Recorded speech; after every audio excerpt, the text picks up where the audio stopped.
The Diecast International Builders have invited the community to join them in a tribute build to one of their members. That member is Scott Koster, better known to all of us as Opa. He passed away a couple years ago, and he was the undisputed King of Tootsietoys. I don't think most of us, at least speaking for myself, I probably never would have tried customizing a Tootsie toy if it hadn't been for the builds that Opa did. Now, Opa built all kinds of cars, all kinds of little cars. But he was definitely the king of Tootsie Toys. He did some amazing builds of Tootsie Toys. He made them look like so much more than you ever really saw in really what are kind of crappy castings. He made them beautiful. And so this build, I'm doing a Tootsie Toy, obviously. That's a Tootsietoy VW Rabbit. And you can't see it in all the shots here, but that thing was made poorly. The whole body is kind of twisted. It's more obvious at times than others, but yeah, the body. The Tootsie Toys are cheap. They're a cheap, funky little car, and they come out all kinds of ways, and this one came out bent. I mean, not a bent that you can straighten. But I'm working with it.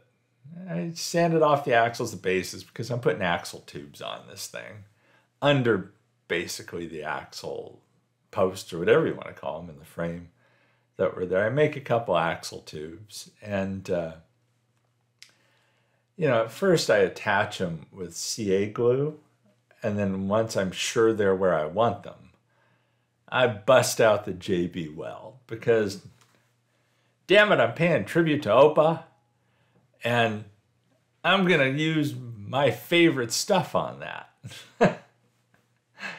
So I had to get out the JB weld. All I do with the JB weld on this build is go over the axle tubes just to keep them in place a little bit better than the CA glue would. And nothing fancy, nothing fancy.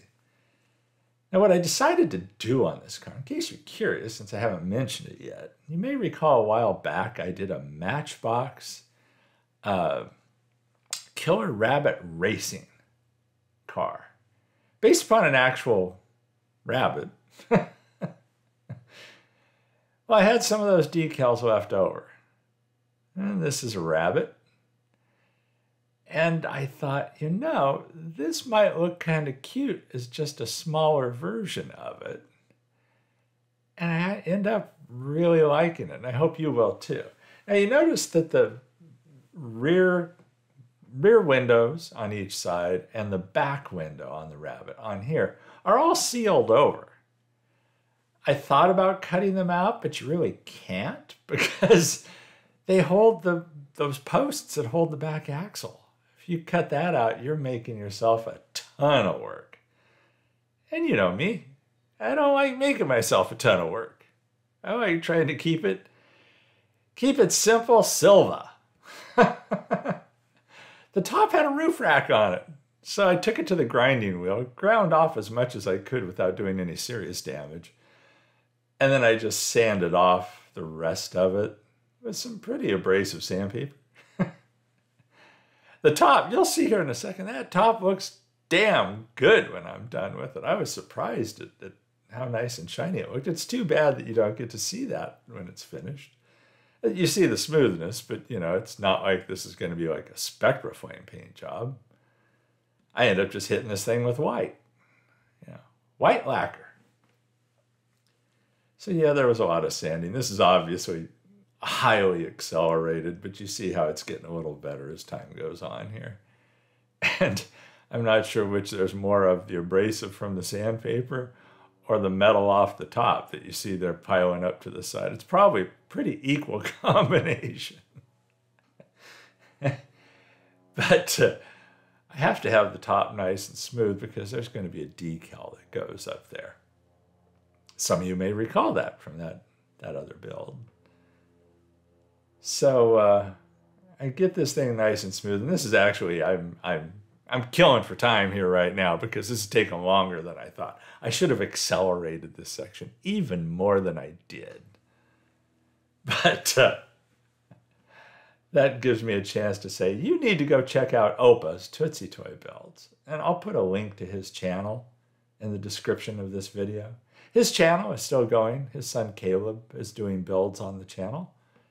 And I cleaned this off with IPA, but because of the nature of how I did it with the JB Weld and stuff, I don't necessarily want to dunk this in the IPA. So I towel it off. I just apply the IPA with the paper towel and then wipe it off. But anyhow, and Caleb remains as a member also of the Diecast International Builders. So it's really wonderful that he's kept the channel going and continues to keep people interested in checking out his builds and Opa's builds. So I get this all cleaned off. I do hit this with, actually I said earlier I hit it with lacquer. I did not hit it with lacquer. I used the Color Shot paints on this that I got from Walmart. Rattle can Color Shot. I believe the color is marshmallow for the white. And here I crack out those old decals.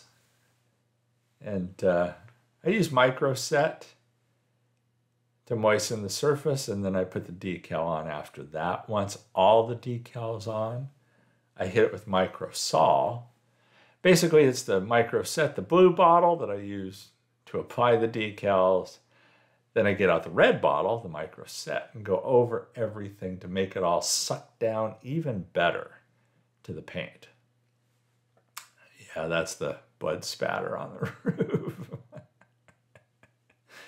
The thing about the decals, and it's funny, like I said before, these are decals left over from the earlier build. And in the glamour shots at the end, you will see side by side that earlier Matchbox that looks huge compared to this.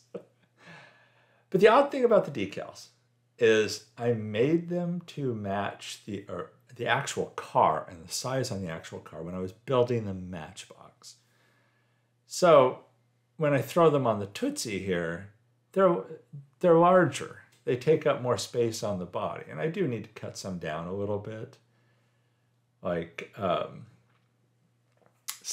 there's a couple areas of wording on both sides that I had to cut down. But otherwise, I believe the decals fit better on the Tootsietoy than they do on the Matchbox. And now I wish I had made the ones on the Matchbox larger. Yeah, I cheated on the windows. I thought about just painting them black. Like I mentioned before, I couldn't cut them out. And then I thought, I'll just do black decals. And I went into Adobe Illustrator and knocked out some window decals. And I think they turn out pretty well. There's, like an illusion of windows there when I'm done.